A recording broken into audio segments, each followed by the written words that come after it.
એક ગામમાં વિમલાબેન અને તેમની વહુ આરતી સાથે રહેતા હતા. વિમલાબેનને લાગતું કે તેમની વહુ કામચોર છે, જ્યારે આરતીને લાગતું કે સાસુ બધું ટોણટું મારે છે. રોજ ઝઘડો થતો. એક દિવસ આરતી તેના પિતા પાસે ગઈ અને ફરિયાદ કરી, "પપ્પા, હું અહીં રહેવા નથી માંગતી.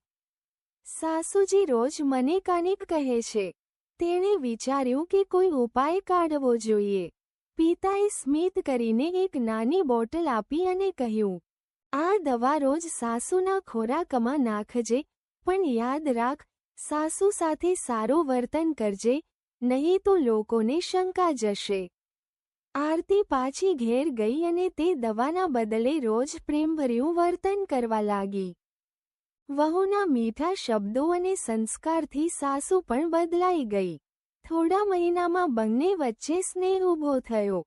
એક દિવસ આરતી ફરી પિતા પાસે ગઈ અને કહ્યું, "પપ્પા, મને આ દવાના અસર પાછી હટાવવી છે.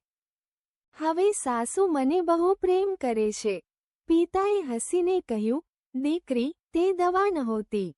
માત્ર એક ગંધહીન સરસવનું તેલ હતું.